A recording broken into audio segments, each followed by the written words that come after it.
So this is just a little video just to offer a perspective of thought.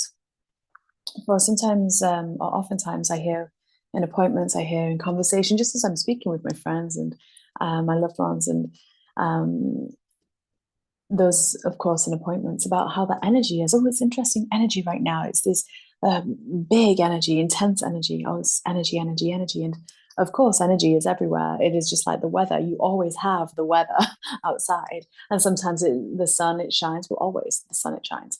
But sometimes it rains, and sometimes it pours, and sometimes the wind, it blows. Always there is weather. And always it is shifting, always it is changing. And energy is no different. There is always energy. But this is the thing, just like the weather, if it starts to rain, the whole town will not get covered in rain. If it starts to rain and those are outside, some will have an umbrella and they will not get wet. And it's exactly the same for cosmic energy. It is like cosmic weather. If you are prepared for a certain scenario, then you will easily traverse whatever the breeze is of energy that moves through. And this is a really fun way to look at it because it really is like that. So say, for example, we'll take an easy one, lunar cycles, full moon, new moon. It's a full moon, big energies, big emotions. Well, only if you're not observing your emotions, only if you're not processing your emotions, is the full moon going to be very impactful. It's going to influence and it's going to encourage, because that's what the moon does. It encourages our subtle energy, our water energy, just like the tides. Just like the sun does the same with our electrical energy, right? And our mood. And our electrical energy controls our bio and neurochemistry, right? Which controls the mood. And so it is very much the same. So it's like when it's very, very gray outside, when there's no sun peeking through the clouds, you know, yes, everyone will be perhaps influenced energetically within, and their energy might dip down a little, go into hibernation, just the mood might drop a little because the usual stimulation isn't being activated on a nervous system level, on a physical level, on a neuro and biochemical level. But you can do things to shift that. You can do things to change that. You can move your body. You can meditate. And energy is no different. If you know that it's going to come up to a full moon, then maybe you spend a little bit more time moving your body around that to really release the energy that you might have stored inside. Maybe you allow yourself a little bit more meditation. And it's the same with things like retrogrades. There is always energy, though, whether it's eclipses, solstices, equinoxes, Mars is going here, Pluto's moving into Aquarius, whatever it might be.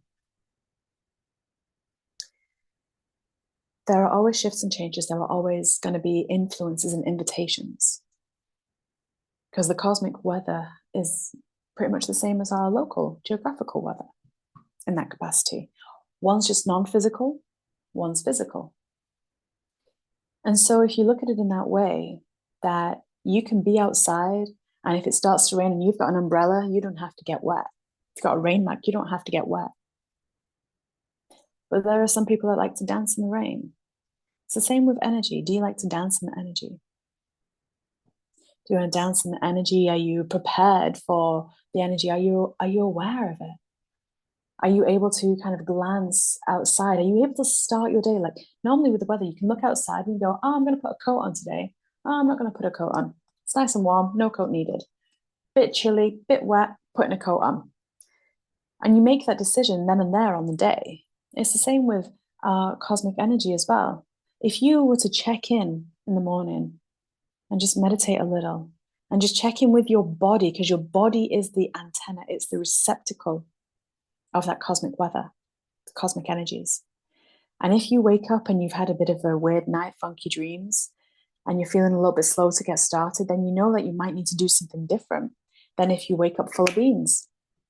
If you wake up slow and steady, you might need to hydrate more and meditate more and give yourself that little bit of extra time to get your body where it needs to be, and your mood and your mind and your energy field. It's just the same as going, I'm going to need to take an extra minute to go get my coat and go get my brolly before I go outside. And so just a little perspective, a little bit of my perspective, anyway, sharing from my heart to yours, and I hope that it is helpful, because you don't have to get blown left and right with whatever is happening in the sky at night. It doesn't have to have that impact. It just depends on whether we are taking the time to allow ourselves to be prepared and to be flexible and accountable, really. It's accountability. Yeah. It's just like when someone goes out and goes, "Oh my God, it's so wet. Oh, the rain, oh, it's horrible." Versus, "Oh, it's raining. Brolly." Right? Someone is blaming the weather, someone is not. It's the same thing with the cosmic energies as well. You'll find that you'll have much more of an easy, joyful time of everything. If you're just like, "What, Mars is going retrograde? Oh, amazing. What, Pluto's changing sign? Oh, amazing. When these eclipses intense, oh, they're amazing." Just be very blasé about it. Allow your body to feel relaxed about it. You know? Anyway, I want to send you all so much love. And I'll see you for the next video.